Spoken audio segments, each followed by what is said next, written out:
ओम शांति। आज 4 मई 2026 self progress के लिए 3 मेन पॉइंट्स। पॉइंट नंबर 1 है, जो राजाई पाने का पुरुषार्थ करते हैं और दूसरों को भी आप समान बनाते हैं, ऐसे ईश्वरीय सेवा पर लगने वाले बच्चे सच्चे सच्चे खुदाई खिदमतकार हैं। अभी वर्ल्ड ट्रांसफॉर्मेशन का समय है। ऐसे समय में परमात्मा स्वयं आकर ब्रह्मा तन के द्वारा सभी मनुष्य आत्माओं को ज्ञान देते हैं। ऐसे समय पर जो आत्माएं परमात्मा से ज्ञान लेकर स्व परिवर्तन करते हैं, खुद के ऊपर राज्य पाकर के विश्व की राजाई पाने का पुरुषार्थ करते हैं, बाबा कहते हैं ऐसे बच्चे सच्चे सच्चे खुदाई खिदमतकार हैं, क्योंकि वे औरों को भी आप समान बनाते हैं, क्योंकि वे स्वयं के अंदर चेंज लाकर विश्व में परिवर्तन कर रहे हैं, क्योंकि वे ईश्वरीय सेवा पर लगे रहते हैं।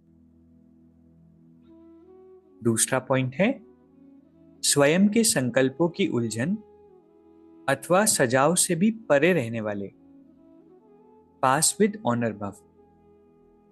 बाबा कहते हैं आज का जो समय है इसमें संकल्पों की उलझन बहुत है, लेकिन इससे भी बियॉन्ड रहना है। बातें तो आएगी, परिस्थितियां आएगी, एक्सट्रीम सीन्स भी सामने आ सकते हैं, लेकिन इस ड्रामा से डिटैच्ड संकल्पों को शांत रखने की प्रैक्टिस। बाबा कहते वाणी कर्म संबद्ध संपर्क की बात तो मोटी है, लेकिन संकल्पों की में भी उलझन पैदा ना हो। तीसरा पॉइंट है, ज्ञान घृत और योग की बत्ती ठीक हो तो खुशी का दीपक जगता रहेगा।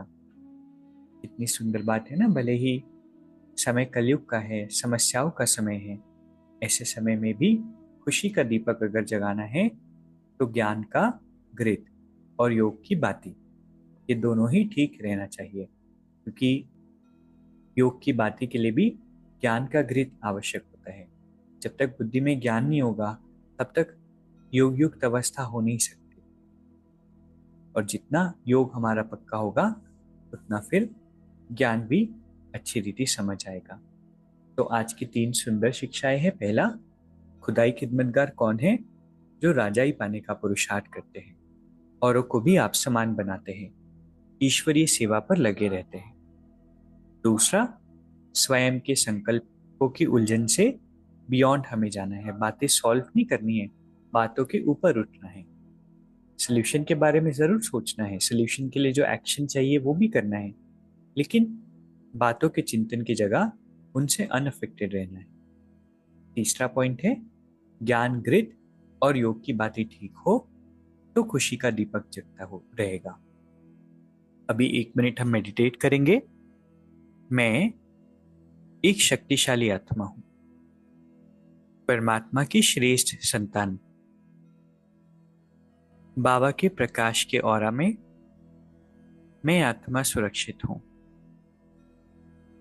बाहर की किसी भी परिस्थिति, बात, व्यक्ति व हलचल का प्रभाव मुझ पर नहीं है। मैं सभी बातों से उपराम बाबा के साथ रहने वाली आत्मा हूं। बाबा हर पल मेरे साथ हैं। ओम शांति। शुक्रिया, शुक्रिया।